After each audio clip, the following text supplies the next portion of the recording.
ಅನುದಿನ ಅನುಕ್ಷಣ ಮನೆಯಲ್ಲೂ ಕಲಿಯೋಣ, ಕಲಿಕೆಯ ಹೊಸ ಹಾದಿಯಲಿ ಜೊತೆಗೂಡಿ ಹೆಜ್ಜೆಯ ಹಾಕೋಣ, ಸಂತಸದಿ ಕಲಿಯೋಣ ನಮ್ಮ ಹೆಮ್ಮೆಯ ಈ ಕ್ಲಾಸಿನಲ್ಲಿ.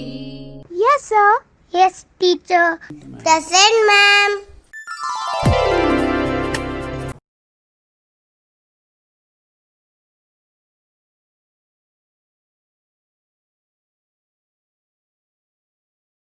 ಪ್ರೀತಿಯ ಮಕ್ಕಳೇ, ನಿಮ್ಮೆಲ್ಲರಿಗೂ ಈ ಒಂದು ದೂರದರ್ಶನ ಕಾರ್ಯಕ್ರಮದ ಸಂವೇದ ಈ ಕ್ಲಾಸ್ ಕಲಿಕಾ ಕಾರ್ಯಕ್ರಮಕ್ಕೆ ಸ್ವಾಗತವನ್ನು ಕೋರ್ತಾ ಇದ್ದೀನಿ. ಇವತ್ತು ನಾವು ಈ ಗಣಿತ ವಿಷಯದಲ್ಲಿ 10ನೇ ತರಗತಿಯಲ್ಲಿ ಅಧ್ಯಾಯ 15 ಬಗ್ಗೆ ಒಂದಷ್ಟು ವಿವರಗಳನ್ನ ತಿಳ್ಕೊಳ್ಳೋಣ, ಮತ್ತಷ್ಟು ಚರ್ಚೆಗಳನ್ನ ಮಾಡೋಣ, ಮತ್ತೊಂದಷ್ಟು ಲೆಕ್ಕಗಳನ್ನು ಮಾಡೋಣ. ಬನ್ನಿ, ಹಾಗಿದ್ರೆ ಈ ಅಧ್ಯಾಯ 15 ಅಂದರೆ ಮೇಲ್ಮೈ ವಿಸ್ತೀರ್ಣಗಳು ಮತ್ತು ಘನಫಲಗಳು ಈ ಪಾಠದಲ್ಲಿ ನಾವು ಈಗಾಗಲೇ 4 ತರಗತಿಗಳನ್ನು ಪೂರೈಸಿದ್ದೀವಿ. 4 ಭಾಗಗಳಲ್ಲಿ ಸಾಕಷ್ಟು ವಿವರಗಳನ್ನು ತಿಳ್ಕೊಂಡು ಲೆಕ್ಕಗಳನ್ನು ನಾವು ಚರ್ಚೆ ಮಾಡಿದ್ದೀವಿ. ಈಗ ನಾವು 5ನೇ ಭಾಗಕ್ಕೆ ಮುಂದುವರಿಯೋಣ. ಈ 5ನೇ ಭಾಗದಲ್ಲಿ ಏನೇನೆಲ್ಲ ಸೂಜಿಗಳು ಅಡಗಿವೆ, ಹೊಸ ವಿಚಾರಗಳು ಏನೇನು ತಿಳ್ಕೊಳ್ಳೋಕೆ ಹೊರಟಿದ್ದೀವಿ ನಾವು, ಬನ್ನಿ ನೋಡೋಣ. ಮಕ್ಕಳೇ ಬನ್ನಿ, ಈ ಹಿಂದಿನ ತರಗತಿಗಳಲ್ಲಿ ನಾವು ಏನೇನನ್ನು ಚರ್ಚೆ ಮಾಡಿದ್ವಿ, 4ನೇ ಅವಧಿಯಲ್ಲಿ ಏನೇನು ಚರ್ಚೆ ಮಾಡಿದ್ವಿ ಒಂದು ಸ್ವಲ್ಪ ಜ್ಞಾಪಿಸ್ಕೊಳ್ಳಿ.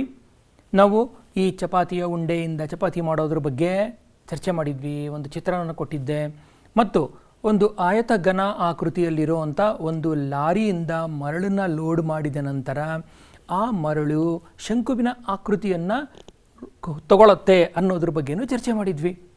ಅಂದರೆ ಘನಾಕೃತಿಗಳು ಒಂದು ಆಕಾರದಿಂದ ಮತ್ತೊಂದು ಆಕಾರಕ್ಕೆ ರೂಪಾಂತರಗೊಳ್ಳುವುದು, ಒಂದು ಆಕಾರದಿಂದ ಮತ್ತೊಂದು ಆಕಾರಕ್ಕೆ ರೂಪಾಂತರಗೊಳ್ಳೋದ್ರ ಬಗ್ಗೆ ಚರ್ಚೆ ಮಾಡಿದ್ವಿ. ಹಾಗಾದರೆ ಈ ರೀತಿ ಆದಾಗ ಅಲ್ಲಾಗುವಂಥ ಬದಲಾವಣೆಗಳು ಏನು ಮತ್ತು ಅಲ್ಲಿ ಸ್ಥಿರವಾಗಿ ಉಳಿಯುವಂಥ ಅಂಶಗಳು ಯಾವ್ಯಾವುದು? ಒಂದು ನಿಮಿಷ ನೆನಪಿಸ್ಕೊಳ್ಳಿ. ಅಲ್ಲಿ ಏನೇನು ಬದಲಾವಣೆ ಆಗುತ್ತೆ? ಅಲ್ಲಿ ಬದಲಾವಣೆ ಆಗೋದು ಘನಫಲನ ಅಥವಾ ವಿಸ್ತೀರ್ಣವ?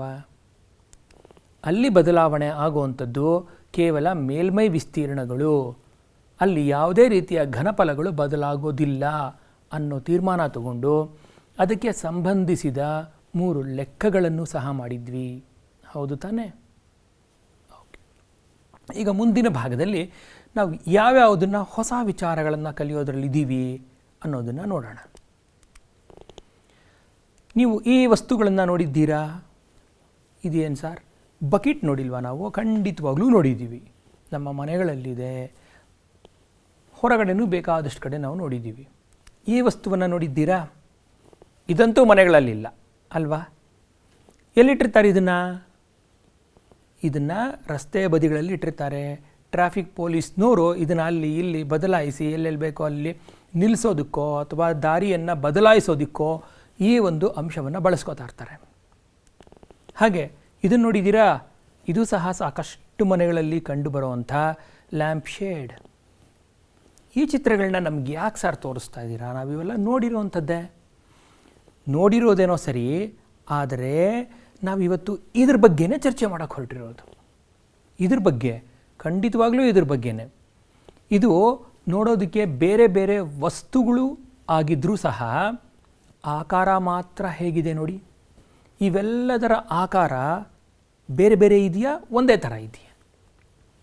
ಇವೆಲ್ಲದರ ಆಕಾರ ಒಂದೇ ಥರ ಇದೆಯಲ್ಲ ನೋಡಿ. ಕೆಳಗಡೆ ಒಂದಷ್ಟು ವೃತ್ತಪಾದ, ಮೇಲ್ಗಡೆ ಒಂದು ವೃತ್ತಪಾದ, ಇಲ್ಲೂ ಹಾಗೇ ಇದೆ, ಇಲ್ಲೂ ಹಾಗೇ ಇದೆ. ಹಾಗಾದರೆ 2 ವೃತ್ತಪಾದಗಳಿರೋದ್ರಿಂದ ಈ ಸಿಲಿಂಡರ್ ಅಲ್ವಾ? ಸಿಲಿಂಡರ್ ಆಗಿದ್ದರೆ ಏನಾಗಬೇಕಿತ್ತು? ಸಿಲಿಂಡರ್ ಆಗಿದ್ದರೆ ವೃತ್ತಪಾದಗಳದ್ದು 2 ಕಡೆ ತ್ರಿಜ್ಯಗಳು ಸಮ ಇರಬೇಕಿತ್ತು. ಆದರೆ ಇಲ್ಲಿ ಸಮ ಇದೆಯಾ? ಗಮನಿಸಿ ನೋಡಿ, ಇಲ್ಲೇ ನೋಡಿ, ಇಲ್ಲಿ ವೃತ್ತಪಾದ ಇದೆಷ್ಟಿದೆ, ಇದರ ತ್ರಿಜ್ಯ ಮತ್ತು ಇದರ ತ್ರಿಜ್ಯ ಎರಡೂ ಒಂದೇ ಇದೆಯಾ? ಖಂಡಿತ ಇಲ್ಲ. ಹಾಗಾದರೆ ಯಾವುದೇ ಆಕೃತಿ, ಇಂಥ ಆಕೃತಿಗಳ ಬಗ್ಗೆ ನಾವು ಇನ್ನೊಂದಷ್ಟು ವಿವರಗಳನ್ನ ತಿಳ್ಕೊತಾ ಹೋಗೋಣ. ಮೊದಲನೇದಾಗಿ ಇದಕ್ಕೊಂದು ಹೆಸರು ಬೇಕಲ್ಲ ಸ್ವಾಮಿ, ಒಂದು ಹೆಸರು ಕೊಡ್ತೀವಿ ಇದಕ್ಕೆ. ಇದರ ಹೆಸರು ಶಂಕುವಿನ ಭಿನ್ನಕ ಅಂತ, ಅಥವಾ ಫ್ರಸ್ಟಮ್ ಆಫ್ ಕೋನ್ ಅಂತ ಕರಿತೀವಿ. ಏನಿದು ಫ್ರಸ್ಟಮ್ ಆಫ್ ಕೋನ್? ಇದರ ಚಿತ್ರ ಹೇಗಿರುತ್ತೆ ನೋಡಿ. ಇದರ ಒಂದು ಸ್ಕೀಮ್ಯಾಟಿಕ್ ಚಿತ್ರ ಈ ರೀತಿಯಾಗಿರುತ್ತೆ, ಅಥವಾ ಇದು ಉಲ್ಟಾನೂ ಇರಬಹುದು, ಯಾವ ರೀತಿ ಬೇಕಾದ್ರೂ ಇರಬಹುದು. ಲ್ಯಾಂಪ್ ಶೇಡಲ್ಲಿ ಈ ಥರ ಇದ್ದರೆ, ಬಕೆಟ್ ಆಗಿದ್ದರೆ ಉಲ್ಟಾ ಇರುತ್ತೆ, ಹೌದು ತಾನೇ? ಅಂದಮೇಲೆ ಇಲ್ಲಿರೋವಂಥ ಅಂಶಗಳು ಯಾವ್ಯಾವುದು, ನಾವು ಯಾವ್ಯಾವುದನ್ನು ಗಮನಿಸಬೇಕು ಇಲ್ಲಿ ಒಟ್ಟು 1 2 3 4 ಅಂಶಗಳನ್ನು ಪರಿಗಣಿಸಬೇಕಾಗತ್ತೆ. ಯಾವ್ಯಾವ ಅಂಶಗಳು ನೋಡಿ. ಮೊದಲನೇದಾಗಿ ತ್ರಿಜ್ಯಗಳು, ಒಂದು R1 ಮತ್ತು R2. R1 ಮತ್ತು R2 ಈ ಎರಡೂ ಭಿನ್ನವಾಗಿರೋ ಕಾರಣಕ್ಕೇ ಅದನ್ನು R1 ಮತ್ತು R2 ಅಂತ ಪ್ರತ್ಯೇಕವಾಗಿ ಬರೆದಿದ್ದೀವಿ. ಹಾಗಾದರೆ ಇನ್ಯಾವುದಿದೆ? ಎರಡನೇದು ಶಂಕುವಿನ ಭಿನ್ನಕದ ಎತ್ತರ. ಇದನ್ನು ನಾವು H ಅಕ್ಷರದಿಂದ ಸೂಚಿಸ್ತೀವಿ. ಇದರ ಜೊತೆಗೆ ಇನ್ನೂ ಒಂದು ಅಕ್ಷರ ನಮ್ಮ ಕಣ್ಣಿಗೆ ಕಾಣಿಸ್ತಾ ಇದೆ ಇಲ್ಲಿ, ಇದು L ಅಥವಾ ಓರೆ ಎತ್ತರ. ಓರೆ ಎತ್ತರವನ್ನು L ಅಕ್ಷರದಿಂದ ಸೂಚಿಸ್ತೀವಿ. ಈ 4 ಅಂಶಗಳು ಈ ಇಡೀ ಶಂಕುವಿನ ಭಿನ್ನಕವನ್ನು ಪೂರ್ಣಗೊಳಿಸುತ್ತೆ. ಏನಿದು ಶಂಕುವಿನ ಭಿನ್ನಕ? ಎಲ್ಲಿಂದ ಬಂತಿದು? ಇದರ ಹುಟ್ಟು ಹೇಗೆ? ಈ ಶಂಕುವಿನ ಭಿನ್ನಕವನ್ನು ನಾವು ತಯಾರು ಮಾಡಬೇಕು ಅಂದರೆ ಆಗತ್ತಾ? ಒಂದು ಶಂಕುವನ್ನು ತಯಾರು ಮಾಡ್ಬೋದು, ಒಂದು ಗೋಳವನ್ನು ತಯಾರು ಮಾಡಬಹುದು, ಒಂದು ಸ್ತಂಭಾಕೃತಿ ಅಥವಾ ಸಿಲಿಂಡರ್ನು ತಯಾರು ಮಾಡಬಹುದು. ಆದರೆ ಒಂದು ಶಂಕುವಿನ ಭಿನ್ನಕವನ್ನು ಪಡೆಯೋದಾದರೂ ಹೇಗೆ? ಬನ್ನಿ ನೋಡೋಣ. ಇಲ್ಲಿ ಒಂದು ಶಂಕುವಿನ ಭಿನ್ನಕವನ್ನು ನಾವು ತೋರಿಸಿದ್ದೀವಿ. ಈ ಶಂಕುವಿನ ಭಿನ್ನಕಕ್ಕೆ ಇದರ ಶಂಕುವನ್ನು ತೋರಿಸ್ತಾ ಇದ್ದೀವಿ. ಇಲ್ಲಿ ಒಂದು ಶಂಕುವಿನ ಚಿತ್ರವನ್ನು ನೀವು ನೋಡಬಹುದು. ಈ ಶಂಕುವಿನ ಚಿತ್ರಕ್ಕೆ ಮಧ್ಯದಲ್ಲಿ ಒಂದು ಸಮತಲವನ್ನು ತಗೊಂಡಿದ್ದೀವಿ. ಈ ಸಮತಲ ಹೇಗಿದೆಯಪ್ಪ ಅಂದರೆ, ಈ ಶಂಕುವಿನ ಪಾದ ಏನಿದೆ ಈ ಪಾದಕ್ಕೆ ಸಮಾನಾಂತರವಾಗಿದೆ. ಶಂಕುವಿನ ಪಾದಕ್ಕೆ ಸಮಾನಾಂತರವಾಗಿರುವಂತಹ ಯಾವುದಾದರೂ ಒಂದು ಸಮತಲವನ್ನು ತಗೊಂಡು ಅದನ್ನು ನಾವೇನು ಮಾಡ್ತೀವಿ, ಕಟ್ ಮಾಡಿದ್ದಾದರೆ ನೋಡಿ, ಶಂಕುವಿನ ಪಾದಕ್ಕೆ ಸಮಾನಾಂತರವಾಗಿ ಒಂದು ಸಮತಲದಿಂದ ಕತ್ತರಿಸಿದಾಗ ಏನಾಯಿತು? ಒಂದು ಭಾಗ ಶಂಕುವಾಗಿ ಬಂತು, ಮತ್ತೊಂದು ಭಾಗ ಏನಾಗಿ ಬಂತು? ಶಂಕುವಿನ ಭಿನ್ನಕವಾಗಿ ಬಂತು. ಇಷ್ಟೇ ಮಾಡಬೇಕಾಗಿರೋ ಕೆಲಸ. ಒಂದು ಶಂಕುವನ್ನು ತಗೊಳ್ಳೋದು, ಶಂಕುವಿನ ಪಾದಕ್ಕೆ ಸಮಾನಾಂತರವಾಗಿ ನಾವೇನು ಮಾಡಬೇಕು? ಕಟ್ ಮಾಡಬೇಕು ಶಂಕುವನ್ನು ಕಟ್ ಮಾಡಿದ ನಂತರ ನಮಗೆ ಮತ್ತೆ ಇನ್ನೇನು ಸಿಗುತ್ತಪ್ಪ? ಒಂದು ಪುಟ್ಟ ಶಂಕು ಸಿಗುತ್ತೆ, ಮತ್ತೊಂದು ಭಿನ್ನಕ ಸಿಗುತ್ತೆ.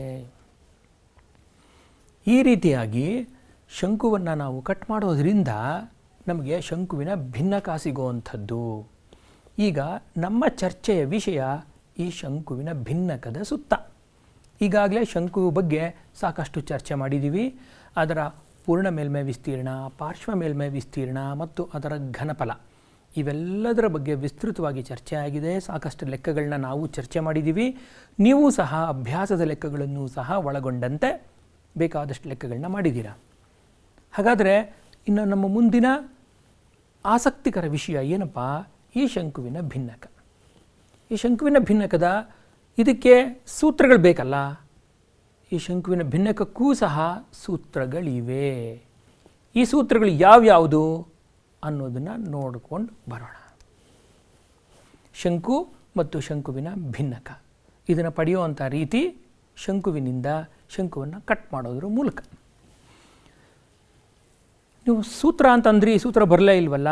ಆ ಸೂತ್ರಕ್ಕೂ ಮುಂಚೆ ಇನ್ನೊಂದು ವಿಚಾರ ಇದೆ.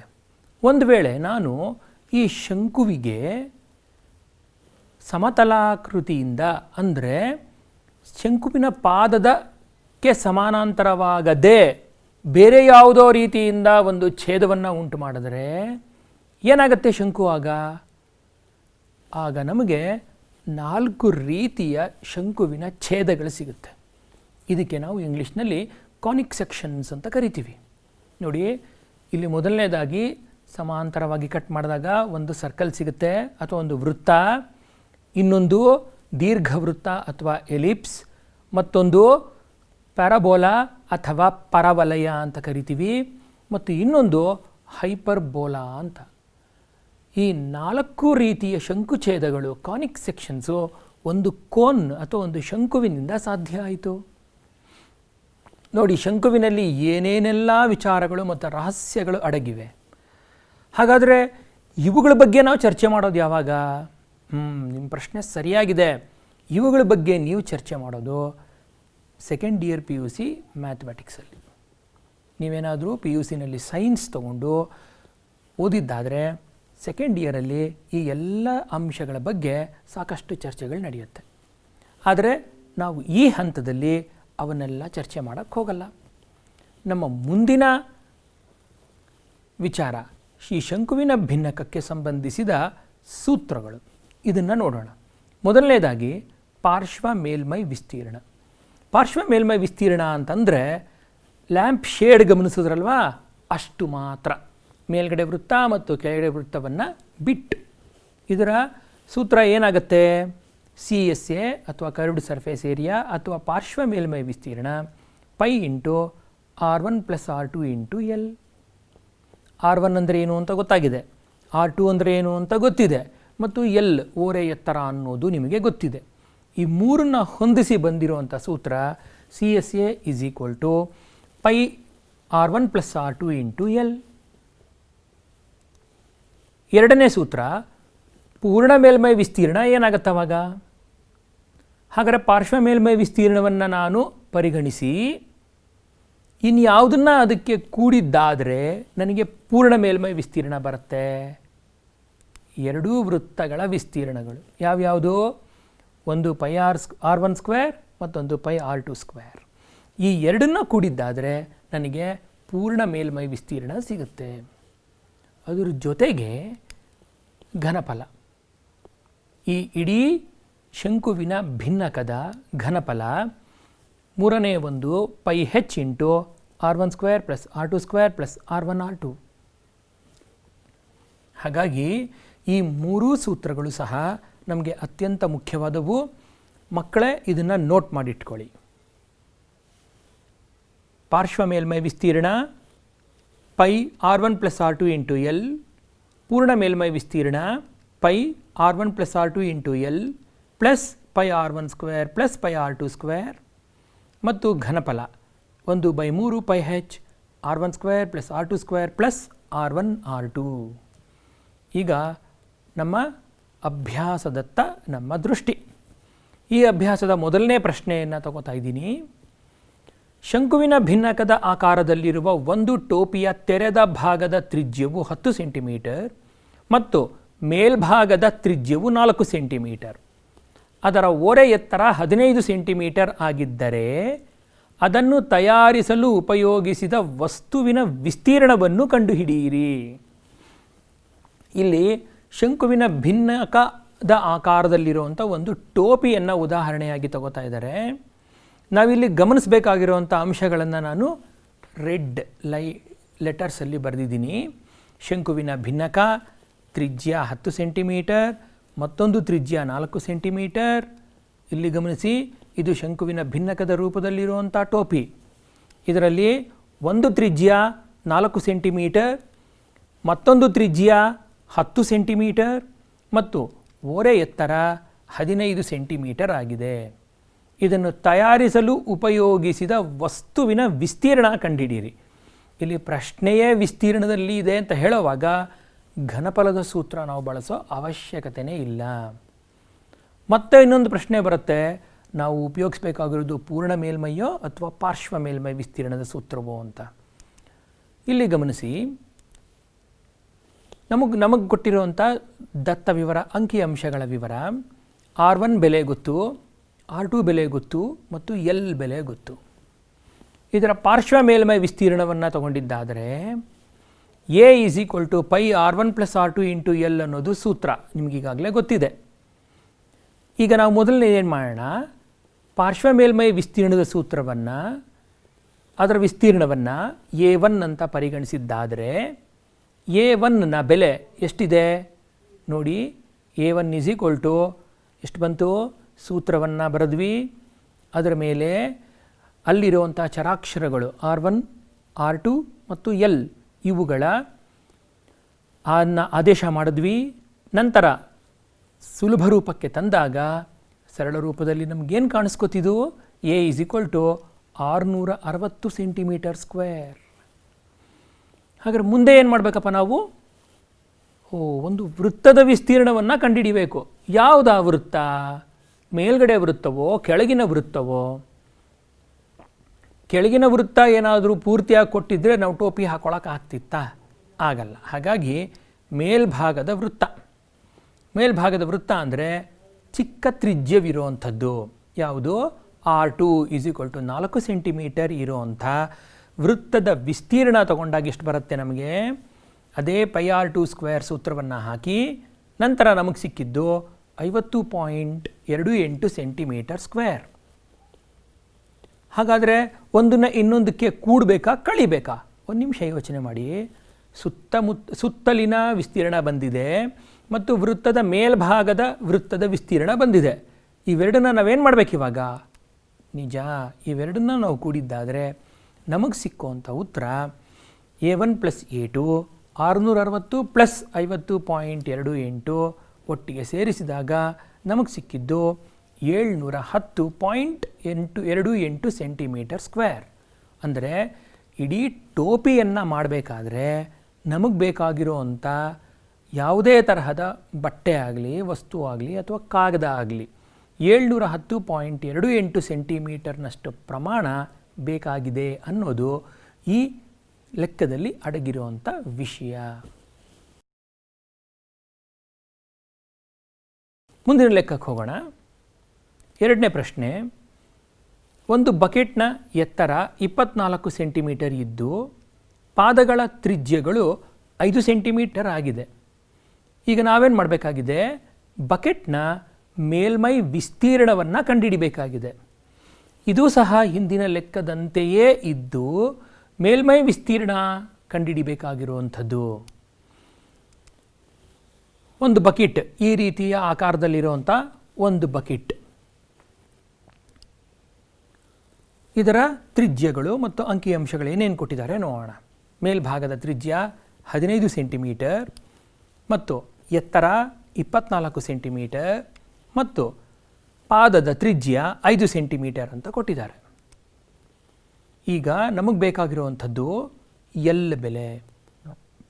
ಎಲ್ ಬೆಲೆ ಬೇಕಾಗಿರೋದ್ರಿಂದ ನಾವೇನು ಮಾಡಬೇಕು, ಎಲ್ ಬೆಲೆ ಬೇಕಾಗಿರೋದ್ರಿಂದ ಎಲ್ ಬೆಲೆಯನ್ನು ಕಂಡುಹಿಡಿಬೇಕು. ಎಲ್ ಬೆಲೆ ಕಂಡುಹಿಡ್ಕೊಳ್ಳೋದು ಹೇಗೆ? ಈ ಸೂತ್ರದ ಮೂಲಕ ಎಲ್ ಬೆಲೆಯನ್ನು ನಾವು ಕಂಡುಹಿಡಿಯಬಹುದು. L = h² + R1 - R2² ಇದು ಸೂತ್ರ. ಈ ಸೂತ್ರ ಹೇಗಪ್ಪ ಬರುತ್ತೆ? ಪೈಥಾಗರಸ್ ಪ್ರಮೇಯವನ್ನು ನಾವು ಅಳವಡಿಸ್ಕೊಂಡು ಈ ಸೂತ್ರಕ್ಕೆ ನಾವು ಬಂದಿದ್ದೀವಿ. ಇಲ್ಲಿ ಹೆಚ್ ಬೆಲೆ ಎಷ್ಟಿದೆ? 24 ಸೆಂಟಿಮೀಟರ್ ಕಾಣಿಸ್ತಾ ಇದೆ ನಿಮಗೆ. ಮತ್ತು R1 ಮತ್ತು R2 ಬೆಲೆಗಳು 15 ಮತ್ತು 5 ಸೆಂಟಿಮೀಟರ್ ಇದ್ದಾಗ ನಮಗೆ ಬಂದಂತಹ ಹೆಚ್ ಅಥವಾ ಎಲ್ನ ಬೆಲೆ 26 ಸೆಂಟಿಮೀಟರ್. ಈ 26 ಸೆಂಟಿಮೀಟರ್ ಏನಾಯಿತು? ಎಲ್ ಬೆಲೆ ಆಗಿದೆ. ಮುಂದುವರೆದು ನಮಗೆ ನಂತರದ ಲೆಕ್ಕಗಳಲ್ಲಿ ಏನೇನು ಬೇಕಾಗಿದೆಯಪ್ಪ ಅಂತಂದರೆ, ಒಂದು ಪಾರ್ಶ್ವ ಮೇಲ್ಮೈ ವಿಸ್ತೀರ್ಣವನ್ನು ಕಂಡುಹಿಡಿಯಬೇಕು. ಪಾರ್ಶ್ವ ಮೇಲ್ಮೈ ವಿಸ್ತೀರ್ಣವನ್ನು ಈ ಸೂತ್ರದ ಮೂಲಕ ನಾವು ಕಂಡುಹಿಡ್ಕೋಬೋದು. ನೀವು ಗಮನಿಸ್ತಾ ಇದ್ದೀರಾ, π × R1 + R2 × L. π 5 + 15 × 26. 5 + 15ನ ನೀವು ಕೂಡಿದ್ದಾದರೆ 20 ಬಂತು. π 20 ಮತ್ತು 26 ಈ ಮೂರನ್ನ ನೀವು ಗುಣಿಸ್ಕೊಂಡಿದ್ದಾದರೆ 520 π ಅನ್ನೋದು ಈ ಒಂದು ಬಕೆಟ್ನ ಪಾರ್ಶ್ವ ಮೇಲ್ಮೈ ವಿಸ್ತೀರ್ಣ. ಹಾಗಾದರೆ ನಮಗೆ ಉತ್ತರ ಬಂತಾ? ಖಂಡಿತ ಇನ್ನೂ ಇಲ್ಲ. ಇನ್ನೂ ಒಂದು ಭಾಗ ಉಳ್ಕೊಂಡಿದೆ. ಏನದು ಭಾಗ? ಗಮನಿಸಿ ನೋಡಿ. ಒಟ್ಟು ವಿಸ್ತೀರ್ಣ ನಮಗೆ ಬೇಕಾಗಿದೆ ಅಂದರೆ ಪಾರ್ಶ್ವ ಮೇಲ್ಮೈ ವಿಸ್ತೀರ್ಣ ಪ್ಲಸ್ ಪಾದದ ವಿಸ್ತೀರ್ಣ ಇವೆರಡನ್ನು ನಾವು ಕೂಡಬೇಕಾಗಿದೆ. ಹಾಗಾಗಿ ಇವೆರಡನ್ನೂ ಕೂಡೋದು ಅಂತಂದರೆ ಏನರ್ಥ, ಪಾದದ ತ್ರಿಜ್ಯ ಎಷ್ಟು 5 ಸೆಂಟಿಮೀಟರ್. ಹಾಗಾಗಿ ಇಲ್ಲಿ ಪಾರ್ಶ್ವ ಮೇಲ್ಮೈ ವಿಸ್ತೀರ್ಣ 520 pi plus pi into 5 square ಅಂತ ಬರೆದಿದ್ದೀವಿ. ಏನಾಯಿತು, 520 ಪೈ ಪ್ಲಸ್ 25 ಪೈ. ಇವೆರಡನ್ನೂ ಸೇರಿಸಿದ್ರೆ ನಮಗೆ ಸಿಕ್ಕಿದ್ದು 545 ಪೈ. ಇಲ್ಲಿ ನಾವು ಉತ್ತರವನ್ನು ಪೈ ರೂಪದಲ್ಲೇ ಇಡ್ತಾ ಇದ್ದೀವಿ. ಇದು ಒಂದು ಭಿನ್ನವಾದ ಒಂದು ಪ್ರಶ್ನೆ. ಯಾಕೆ ಈ ಪ್ರಶ್ನೆಯಲ್ಲಿ ಈ ಭಿನ್ನತೆ ಇದೆ ಅಂತಂದರೆ, ಪೈಗೆ ಸಂಬಂಧಿಸಿದಂತೆ 3 ಬೇರೆ ಬೇರೆ ಸನ್ನಿವೇಶಗಳಲ್ಲಿ ನಾವು ಉತ್ತರವನ್ನು ಕೊಡಬಹುದು. ಒಂದು, ಪೈಯನ್ನು ಪೈ ಆಗೇ ಇಟ್ಟುಬಿಡುವಂಥದ್ದು, ಮತ್ತು ಅದನ್ನು ಸುಲಭ ರೂಪಕ್ಕೆ ತರದೆ ಪೈ ರೂಪದಲ್ಲೇ ವ್ಯಕ್ತಪಡಿಸುವಂಥ ಉತ್ತರಗಳು. ಎರಡನೇದು, ಪೈ ಬೆಲೆಯನ್ನು ಲೆಕ್ಕದಲ್ಲಿ ಯಾವುದು ನಮೂದು ಮಾಡಿರ್ತಾರೆ ಆ ಬೆಲೆಯನ್ನು ತಗೊಂಡು ಮುಂದುವರಿಯೋದು. ಉದಾಹರಣೆಗೆ ಪೈ ಬೆಲೆಯನ್ನು 3.14 ಎಂದು ಪರಿಗಣಿಸಿ ಅಂತ ಲೆಕ್ಕದಲ್ಲಿ ಕೊಟ್ಟರೆ ನೀವು ಒಂದು 3.14 ಅಂತಲೇ ತಗೊಂಡು ಮುಂದುವರಿಬೇಕಾಗತ್ತೆ. ಹಾಗೆ ಪೈ ಬೆಲೆಯನ್ನು 22/7 ಅಂತ ಲೆಕ್ಕದಲ್ಲಿ ಕೊಟ್ಟಿದ್ದರೆ ನೀವು 22/7 ಅಂತಲೇ ತಗೊಂಡು ಮುಂದುವರಿಬೇಕಾಗತ್ತೆ. ಹಾಗಾಗಿ ಈ 3 ಅಂಶಗಳನ್ನು ನಾವು ಸರಿಯಾಗಿ ಪ್ರಶ್ನೆಯಲ್ಲಿ ಗಮನಿಸಬೇಕು. ಇಲ್ಲಿ ನಾನು ಪೈಯಲ್ಲೇ ಉತ್ತರ ಕೊಟ್ಟಿದ್ದೀನಿ, ಹೀಗೂ ಉತ್ತರವನ್ನು ಇಡಬಹುದು. ಕೆಲವೊಮ್ಮೆ ಪ್ರಶ್ನೆಗಳಲ್ಲೇ ನೇರವಾಗಿ ಕೇಳೋದುಂಟು, ಉತ್ತರವನ್ನು ಪೈ ರೂಪದಲ್ಲಿ ವ್ಯಕ್ತಪಡಿಸಿ. ಆಗ ಏನಾಗುತ್ತೆ, ಇದು ಈ ರೀತಿಯಾಗಿ 545 ಪೈ ಅಂತಲೇ ಉಳ್ಕೊಂಡು ಬಿಡುತ್ತೆ. ಹಾಗಾಗಿ ಮಕ್ಕಳೇ, ನೀವು ಪ್ರಶ್ನೆಯನ್ನು ಓದುವಾಗ ದಯಮಾಡಿ ಗಮನಿಸಿ, ಪೈ ಬೆಲೆಯನ್ನು ಕೊಟ್ಟಿದ್ದಾರಾ, ಕೊಡದೇ ಇದ್ದರೆ ಏನು ಮಾಡಬೇಕು, 22/7 ಅಂತ ತಗೊಂಡು ನಾವು ಮುಂದುವರಿಬಹುದು, ಅಥವಾ ಪೈ ರೂಪದಲ್ಲೇ ವ್ಯಕ್ತಪಡಿಸಿ ಅಂತ. ಆದರೆ ಈ ಲೆಕ್ಕದಲ್ಲಿ ನಾನು ಈ ಒಂದು ಕಾರಣಕ್ಕಾಗಿಯೇ 545 ಪೈ ಅನ್ನೋ ಪೈ ರೂಪದಲ್ಲೇ ವ್ಯಕ್ತಪಡಿಸುವಂಥ ಉತ್ತರವನ್ನು ಕೊಟ್ಟಿದ್ದೀನಿ. ಮಕ್ಕಳೇ, ಮತ್ತೊಂದು ಲೆಕ್ಕವನ್ನು ಪರಿಗಣಿಸೋಣ. ಪ್ಲಾಸ್ಟಿಕ್ ಕಾಗದದಿಂದ ಮಾಡಲಾದ ಒಂದು ಲ್ಯಾಂಪ್ ಶೇಡ್ ಶಂಕುವಿನ ಭಿನ್ನಕದ ರೂಪದಲ್ಲಿದೆ. ಅದರ ವೃತ್ತ ಭಾಗಗಳ ತ್ರಿಜ್ಯಗಳು 16 ಸೆಂಟಿಮೀಟರ್ ಮತ್ತು 24 ಸೆಂಟಿಮೀಟರ್ ಹಾಗೂ ಎತ್ತರ 6 ಸೆಂಟಿಮೀಟರ್ ಆಗಿದೆ. 1 ಸೆಂಟಿಮೀಟರ್ ಕಾಗದದ ದರವು 0.7 ರು. ಆದರೆ ಲ್ಯಾಂಪ್ ಶೇಡ್ಗೆ ಬಳಸಿದ ಕಾಗದದ ಮೌಲ್ಯವೇನು? ಇಲ್ಲಿ ಇಡೀ ಪ್ರಶ್ನೆಯನ್ನು ನಾವು ಗಮನಿಸಿದ್ದಾದರೆ, ಒಂದು ಲ್ಯಾಂಪ್ ಶೇಡ್ ಚಿತ್ರ ನಿಮ್ಮ ಕಣ್ಣು ಮುಂದೆ ಬರಬೇಕು. ಆ ಲ್ಯಾಂಪ್ ಶೇಡ್ಗೆ ಬಳಸಿರೋವಂಥ ಕಾಗದದ ಎಲ್ಲೆಲ್ಲಿ ಕಾಗದ ಹಾಕಿರ್ತಾರೆ ಅನ್ನೋದು ನಿಮ್ಮ ಗಮನಕ್ಕೆ ಬಂದಾಗ ಆಗ ನಿಮಗನ್ಸುತ್ತೆ, ಅರೆ ಹೌದು, ಈ ಲ್ಯಾಂಪ್ ಶೇಡ್ ಕೇವಲ ಪಾರ್ಶ್ವ ಮೇಲ್ಮೈ ವಿಸ್ತೀರ್ಣವನ್ನು ಪರಿಗಣಿಸಬೇಕಾಗಿದೆ ಅಂತ. ಈ ಪಾರ್ಶ್ವ ಮೇಲ್ಮೈ ವಿಸ್ತೀರ್ಣ ಕಂಡುಹಿಡಿಯೋದಕ್ಕೆ ನಮ್ಮ ಹತ್ರ ಇರೋವಂಥ ವಿವರಗಳೇನಪ್ಪ ಅಂದರೆ, 16 ಸೆಂಟಿಮೀಟರ್ ಒಂದು ತ್ರಿಜ್ಯ, 24 ಸೆಂಟಿಮೀಟರ್ ಮತ್ತೊಂದು ತ್ರಿಜ್ಯ ಮತ್ತು ಎತ್ತರ 6 ಸೆಂಟಿಮೀಟರ್ ಅಲ್ವಾ? ಹಾಗಾಗಿ ಈ ಎಲ್ಲ ವಿವರಗಳನ್ನು ಒಳಗೊಂಡಂತೆ ನಾವು ಈ ಲ್ಯಾಂಪ್ ಶೇಡ್ಗೆ ಬಳಕೆಯಾಗಿರುವಂತಹ ಕಾಗದದ ಪ್ರಮಾಣ ಮತ್ತು ಆ ಕಾಗದದ ಬೆಲೆ ಅಥವಾ ಮೌಲ್ಯವನ್ನು ಕಂಡುಹಿಡಿಯಬೇಕಾಗಿದೆ. ಆದ್ದರಿಂದ ಇಲ್ಲಿ ಕೊಟ್ಟಿರುವಂಥ ವಿವರಗಳನ್ನು ದಾಖಲಿಸೋಣ. R1 ಬೆಲೆ 16, R2 ಬೆಲೆ 24 ಮತ್ತು H ಬೆಲೆ 6 ಸೆಂಟಿಮೀಟರ್. ನಮಗಿನ್ನು ಯಾವುದರ ಬೆಲೆ ಬೇಕಿಲ್ಲಿ ಗಮನಿಸಿ. ನಮಗೆ ಬೇಕಾಗಿರೋದು ಓರೆ ಎತ್ತರ Lನ ಬೆಲೆ. Lನ ಸೂತ್ರವನ್ನು ನಾವು ಹಾಕಿದ್ದಾದರೆ L = √h² plus R2 - R1 whole square ಅಲ್ವಾ? ಅಥವಾ R1 - R2 ಹೋಲ್ ಸ್ಕ್ವೇರ್, ನೀವು ಯಾವುದನ್ನು ಬೇಕಾದ್ರೂ ಪರಿಗಣಿಸಬಹುದು. ಒಟ್ಟಾರೆಯಾಗಿ ನಮಗೆ ಇಲ್ಲಿ ಬೆಲೆಗಳನ್ನು ಆದೇಶ ಮಾಡಿದ್ಮೇಲೆ ಸಿಗೋವಂಥದ್ದು Lನ ಬೆಲೆ √36 ಪ್ಲಸ್ 64. ಆದ್ದರಿಂದ L ಬೆಲೆ √100 ಅಥವಾ 10 ಸೆಂಟಿಮೀಟರ್. ಮಕ್ಕಳೇ, ಇದು Lನ ಬೆಲೆ. ಈಗ ನಾವು ಕಂಡುಹಿಡಿಬೇಕಾಗಿರುವಂಥದ್ದೇನು? ಪಾರ್ಶ್ವ ಮೇಲ್ಮೈ ವಿಸ್ತೀರ್ಣ. ಪಾರ್ಶ್ವ ಮೇಲ್ಮೈ ವಿಸ್ತೀರ್ಣ ಅಥವಾ CSA ಕರ್ವ್ಡ್ ಸರ್ಫೇಸ್ ಏರಿಯಾ, ಇದರ ಸೂತ್ರವನ್ನು ಈಗಾಗಲೇ ಬರೆದಿದ್ದೀನಿ. ಮತ್ತು ಸೂತ್ರಕ್ಕೆ ತಕ್ಕದಾಗೆ ಸೂತ್ರದಲ್ಲಿ ಇರೋವಂಥ ಬೆಲೆಗಳನ್ನು ಆದೇಶ ಮಾಡ್ತಾ ಹೋಗೋಣ. ಪೈ ಬೆಲೆ 22/7, R1 ಬೆಲೆ 16, R2 ಬೆಲೆ 24 ಮತ್ತು L ಬೆಲೆ 10. ಇದರ ಮುಂದಿನ ಹಂತದಲ್ಲಿ ಏನು ಮಾಡಬೇಕು, ಈಗಾಗಲೇ ಈಗ ಬರೆದಿರೋ ಅಂಥ ವಿವರಣೆಯನ್ನು ಮತ್ತಷ್ಟು ಸರಳ ರೂಪಕ್ಕೆ ಇಳಿಸ್ಬೇಕು. ಏನಾಗಿದೆ ಇಲ್ಲಿ, 16 ನಾನು 24ಕ್ಕೆ ಕೂಡಿದಾಗ ನನಗೆ 40 ಬಂತು ಮತ್ತು 10 ಹಾಗೆ ಬರೆದಿದ್ದೀನಿ. ಒಟ್ಟಾರೆಯಾಗಿ 1257.14 ಸೆಂಟಿಮೀಟರ್ ಸ್ಕ್ವೇರ್ ವಿಸ್ತೀರ್ಣ ನನಗೆ ಸಿಕ್ಕಿದೆ.